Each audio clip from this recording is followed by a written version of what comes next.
اهلا بيكم، معاكم تامر صلاح. في فيديوهاتنا اللي قبل كده كنا دايما بنتكلم عن الماركتينج بشكل عام، ويعني ايه ماركتينج من البدايه والماركتينج بلاننج، وكان تركيزنا الاساسي على التراديشنال ماركتينج بشكل عام. النهارده ان شاء الله هنبتدي نتكلم عن الديجيتال ماركتينج اللي هو اكثر الحاجات ترندنج دلوقتي زي ما بنقول، واكثرها نموا واكثرها استخداما واسهلها الى حد كبير من الكوميونيكيشن تشانلز في الماركتينج. بس قبل ما نتكلم عن الديجيتال ماركتينج زي ما اتعودنا احنا بنحب نجيب الموضوع من البدايه خالص. ايه علاقه الديجيتال ماركتينج بالماركتينج العادي؟ طبعا معظمنا هيبقى عارف ان الاساس هو الماركتينج والماركتينج بلان، والديجيتال ماركتينج هيبقى جزء. طب تعالوا نشوف هو في انهي جزء بالظبط. كنا اتكلمنا لما تيجي تعمل ماركتنج بلان في فيديو قبل كده، عندنا جزء التاكتكس او الاكشنز وبنفسره بالمزيج التسويقي او الماركتنج ميكس. الماركتنج ميكس اللي هو ال8 بيز، وتسهيلا دلوقتي هنتكلم عن ال4 بيز اكتر.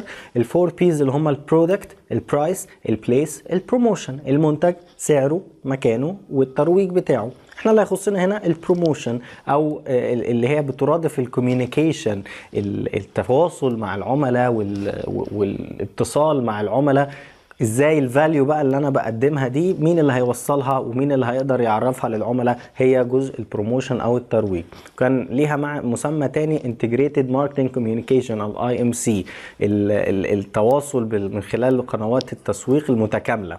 طيب التراديشنال ماركتنج بقى ايه الشانلز بتاعته، او الماركتنج عامه كبروموشن بقى كبروموشنال ميكس ايه الشانلز بتاعته؟ كان عندنا الادفرتايزنج، الاعلانات التلفزيون، الراديو، البيل بوردز اللي في الشوارع، وكل ده دي كان اسمها الادفرتايزنج او الاعلان. كان عندنا البيرسونال سيلينج، البيع الشخصي اللي هو مندوبين البيع او المبيعات، الميديكال ريبس في حالات شركات الادويه، الناس اللي بتساعدنا في كارفور، الريتيلرز في كارفور او في محلات الملابس، كل دول اسمهم البيع الشخصي، البيرسونال سيلينج. طيب كان عندنا البي ار، البابليك ريليشن او العلاقات العامه. العلاقات العامه هي التسويق بشكل غير مباشر، زي ما بنعمل سبونسر شيب لنادي معين، لايفنت معين، او المؤتمرات نفسها. معرض الكتاب ده نفسه بيعتبر بابليك ريليشن، بتشارك فيه شركات النشر وهكذا. معرض اساس، معرض طباعه، كل ده بيداخل تحت نطاق البابليك ريليشن. ومن اكتر الحاجات برضو انتشارا دلوقتي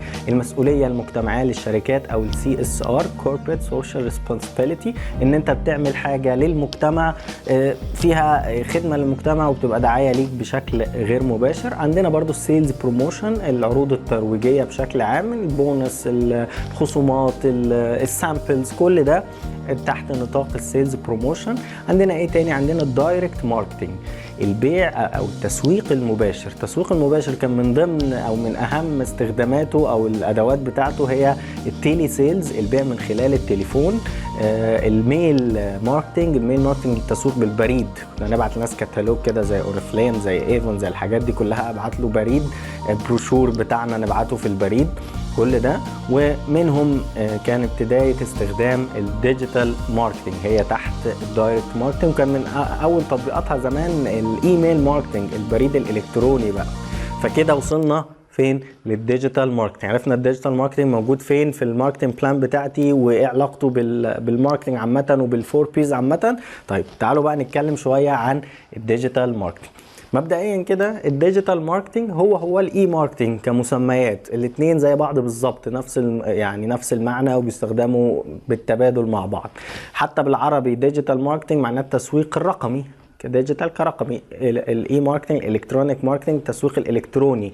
كلمه الالكتروني والرقمي في فرق ما بينهم تقني بسيط شويه، ولكن في النهايه اجمع الناس ان هم نفس المعنى، او بنستخدمهم اوريدي في الطبيعه بنفس الاستخدام. ولكن الاكثر شيوعا دلوقتي في اخر 5 سنين، لو عملت تشيك على جوجل ترند او عملت سيرش حتى، هتلاقي الديجيتال ماركتنج هو الاكثر شيوعا. بس واحنا هنا بنتكلم على الفيديو او عموما لما تيجي نقول اي ماركتنج هو بنقصد الديجيتال ماركتنج. طيب الاي ماركتنج نفسه بقى الديجيتال ماركتنج انبثق منين تاني؟ يعني ايه المسمى ده جه منين تاني؟ جه من حاجه اسمها اي بزنس. الاي بزنس وهو الالكترونيك بزنس برضو، الاوتوميشن بتاع البزنس بشكل عام. ازاي احول البزنس بتاعي او المشروع بتاعي او البروجكت بتاعي او كل البروسيسز اللي جوه البزنس بتاعي اخليها اوتوميتد او الكترونيك، من اول الرو ماتيريال اللي داخله عندي، من اول المشتريات البروكيورمنت بتاعي، من اول الانفنتوري واداره المخزون بتاعي، الاتش ار الهيومن ريسورس ازاي اخليها اوتوميتد او البروسيسز اللي جواها اوتوميتد، وطبعا الماركتنج، الاي كوميرس والسيلز كمان.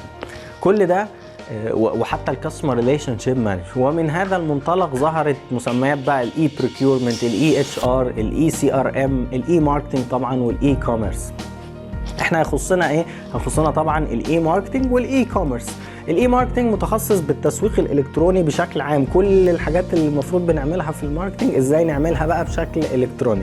طب ايه الاي كوميرس ده؟ الاي كوميرس متخصص بالترانزاكشن، بالعمليه النهائيه، نقدر نقول العمليه البيعيه النهائيه، وكل ما يتعلق بقى باي شغل ترانزاكشن، يعني زي الاي بانكينج كده كمان في البنك، المعاملات البنكيه الالكترونيه داخله في نطاق الاي كوميرس، الدفع الالكتروني، الويب سايت، الاونلاين ستور الالكتروني برضو داخل تحت نطاق الاي كوميرس. هنا برضو في اختلافات بسيطه، في ناس بتعتبر الاي كوميرس جزء من الاي ماركتنج، وناس ثانيه بتعتبر الاي ماركتنج جزء من الاي كوميرس، ولكن الاصح يعني ان هما الاثنين فعلا متداخلين بشكل كبير، في بينهم حاجات مشتركه، وكل واحد برضو ليه مميزات او ليه خصائص مختلفه عن التاني، ولكن المجمع عليه الناس مجمعه، طبعا كلنا مجمعين على ان الاثنين جزء من الاي بيزنس بشكل عام. احنا هنختص بايه دلوقتي او هنتكلم عن ايه؟ هنتكلم عن الاي ماركتنج او الديجيتال ماركتنج. طيب احنا هنتكلم بقى عن الديجيتال ماركتنج بشكل عام. الديجيتال ماركتنج بيشمل حاجات كتيره، مش شرط ليه علاقه بالاتصال بالانترنت. يعني ممكن البيلبوردز، الديجيتال بيلبوردز دي نعتبرها في نطاق الديجيتال ماركتنج. الاس ام اس اللي بنبعتها من الموبايل داخله في نطاق الديجيتال ماركتنج. حتى الراديو والتي في او الانتراكتيف تي في تحديدا والكلام ده كله ممكن الناس بتعتبره تحت نطاق الديجيتال ماركتنج. لكن الجزء بقى اللي احنا كلنا بنعرفه او بنتعرف عليه وهو الاونلاين ماركتنج او الانترنت ماركتنج، ده الجزء اللي ليه علاقه باتصال بشبكه الانترنت اللي هو بمفهومه اللي احنا عارفينه. طب تعالوا بقى نتكلم عنه بتفصيل شويه. الاونلاين ماركتنج او الديجيتال ماركتنج بقى اللي ليه علاقه بالانترنت، اللي هو اللي احنا محور حديثنا دلوقتي، ما هواش فيسبوك بس، ما هواش يوتيوب بس، ما هواش سوشيال ميديا بس، ليه اقسام كتير. اولها واهمها وهو السوشيال ميديا ماركتنج، اللي هي التسويق من خلال شبكات التواصل الاجتماعي، اللي هي طبعا التسويق من خلال فيسبوك، من خلال يوتيوب، من خلال لينكد ان، من خلال تويتر، من خلال انستجرام، بنترست، كل ده. والاشكال كمان الاقل شيوعا او اللي كانت اقدم شويه، التسويق من خلال الفورمز والمنتديات بتاعت زمان، الويكيبيديا نفسه، الاسك والكوره والحاجات دي، كل الويب سايتس دي اللي فيها تفاعل وانتراكشن وتواصل مع العملاء وبعضها او المستخدمين وبعض، كل ده بيندرج تحت نطاق السوشيال ميديا ماركتنج. وده موضوع كبير ان شاء الله هنتكلم عليه برضو بتفصيل اكتر، ازاي تستخدم السوشيال ميديا دي في التواصل مع العملاء وفي الدعاية للمنتج بتاعك. ايه تاني عندنا؟ السيرش انجن ماركتنج، التسويق من خلال تهيئة او من خلال محركات البحث. طيب ليه يعني ايه التسويق من خلال محركات البحث؟ يعني لما حد يعمل سيرش من خلال اي محرك بحث، غالبا جوجل، يعني عايز اطلع في الصفحات الاولى او في الصفحة الاولى، عندي حلين او طريقتين، يا اما هطلع بشكل اورجانيك او شكل مجاني طبيعي، وده بستخدم له حاجه اسمها الاس اي او، سيرش انجن اوبتمايزيشن، تهيئه محركات البحث. انا عايز اطلع بالشكل ده مجانا. عشان اطلع بالشكل ده على طول في الصفحات الاولى بيحتاج بعض الحاجات اللي انا بعملها على الموقع بتاعي او على الشانل بتاعتي اللي عايزها تظهر على الموقع نفسه، من اول التصميم، من اول التنظيم، من اول طريقه الكتابه والكيوردز المستخدمه، وده بنسميه اون بيج اوبتمايزيشن، حاجات جوه الويب سايت بتاعي او الصفحه بتاعتي لازم اعدلها. دي اول خطوه. الخطوه الثانيه حاجات بره البيج بتاعتي او الويب سايت بتاعي بنسميها اوف بيج اوبتمايزيشن، ازاي بقى انشر الويب سايت بتاعي، ازاي اعمل لينك بيلدينج، اخلي الناس تدخل واعلي الرانك بتاع اللينك بتاعي والدومين بتاعي بشكل عام. ودي برضو فيها شغل تكنيكال شويه هنبقى نتكلم عليه قدام شويه. فكده خلاصة السيرش انجن ماركتنج ان انا بحاول اوصل للعميل يا اما بشكل مجاني، او الشكل التاني بقى لو انا ما عنديش وقت او مجهود ان انا اقعد اعدل في الويب سايت بتاعي وابني لينكس واعمل كل ده، بشتغل بحاجة اسمها pay per click، الدفع مقابل النقرة. بدفع فلوس من خلال مثلا جوجل ادز كمثال، يعني من اكبر الامثله بتاعتها. بدفع فلوس لجوجل، بعمل اعلان ان لو حد عمل سيرش، لو انا مثلا عياده اسنان، لو عمل سيرش على عياده اسنان في المنطقه الفلانيه، اطلع انا من اوائل النتائج اللي هتطلع له، وبدفع فلوس مقابل الظهور ده، وبدفع فلوس مقابل كل نقره او كل كليك. باي بير كليك. كل حاجه ليها عيوبها وليها مميزاتها، والاس اي او برضو ما يعتبرش مجانا تماما، لانك بتبذل مجهود عشان يطلع على الصفحات دي، بس هو اكثر كريديبيليتي بشكل ما. كده خلصنا السوشيال ميديا ماركتنج، السيرش انجن ماركتنج، فاضل لنا الاونلاين بي ار، البابليك ريليشن من خلال الانترنت. نفس اللي بعمله كبابليك ريليشن في الحياه العاديه بعمله اونلاين، ان انا ازاي انتشر، اعمل تسويق غير مباشر من خلال مثلا الميديا سايتس، المواقع الميديا اللي ليها انتشار واسع، من خلال المواقع اللي بتتكلم في المجال بتاعي، من خلال الانفلونسرز في المجال بتاعي او اللي ليهم متابعين كتير ويقدر يساعدني في انتشار المنتج بتاعي. نفس اللي كان بيتعمل تراديشنال بعمله اونلاين بالظبط، ما فيهوش اي اختلاف. فده الاونلاين بي ار، ومهم جدا، والبارتنرشيب مع منصات او كيانات اخرى او اشخاص اخرين عشان انتشر بشكل اكبر. فاضل لنا الانتراكتيف ادفرتايزنج، هو برضو عارفين البيل بوردز والاعلانات اللي في الشوارع والحاجات دي كلها هيها بس اونلاين في الشارع بتاعنا بقى، اللي هو الانترنت.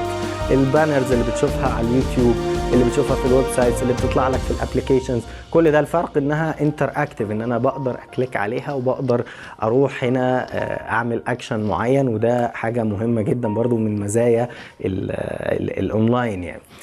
سواء بعمل بانر بقى صورة عادية او فيديو، كل ده من خلال بقى جوجل ادز او جوجل ديسبلاي نتورك، او من خلال الفيسبوك اودينس او التويتر اودينس. كل واحد منهم ليه شبكة الخاصة بيه اللي اقدر اعلن عنها، وبرضو ده ان شاء الله في فيديو اعلانات الفيسبوك هنبقى نتكلم عليه باستفاضة اكتر.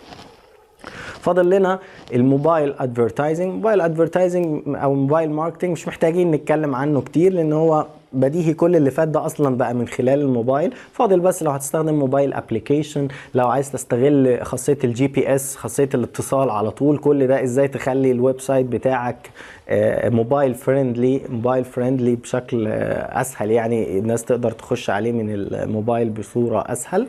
وبرده الايميل ماركتنج اللي ذكرناه قبل كده ستيل لسه مستخدم بشكل قوي جدا ومهم جدا. الفرق ان هو والميزه بتاعته ان هو بيبقى كاستمايزد وبيرسونلايزد لشخص معين، ممكن ابعته، ممكن اتراك الشخص ده تفاعل ازاي مع الايميل بتاعي. وطبعا ليه برضو استخداماته السيئه، الناس بتعمل سبام او بتبعت لناس بشكل irrelevant، ده موجود طبعا في كل الشانلز بتاعتنا. اخر حاجه من الديجيتال ماركتنج بقى تشانلز او الديجيتال ماركتنج تولز هو الافيلييت ماركتنج، التسويق من خلال العموله او التسويق بالعموله. التسويق بالعموله ده يعني ايه؟ زي برضو في التراديشنال السمسار، فكره السمسار ان انا عندي منتج بخلي حد يساعدني في التسويق ليها قصاد نسبه ربح. بعمل نفس الكلام اونلاين، ان انا بروح سوق دوت كوم مثلا، بتوفر ان انت ممكن تاخد كم منتج من عندها بلينكات معينه وتنشرها عندك على السوشيال ميديا بتاعتك او على الويب سايت بتاعك، واي عميل هيشتري المنتج من خلال اللينك ده هتاخد نسبة عليها. سوق دوت كوم مستفيد والمسوق بالعمولة مستفيد. يعني ايه برضو؟ يعني انا لو عايز استخدم الافيلييت ماركتنج عشان اسوق للمنتجات بتاعتي، مثلا لو عندي مثلا 4x4 ماركتنج كورس اساسيات التسويق او ديجيتال اكس ديجيتال ماركتنج كورس، اجيب مسوق بالعمولة واقول له خد لينكس معينة ليك خاصة بيك، لينكات خاصة ليك لكل كورس.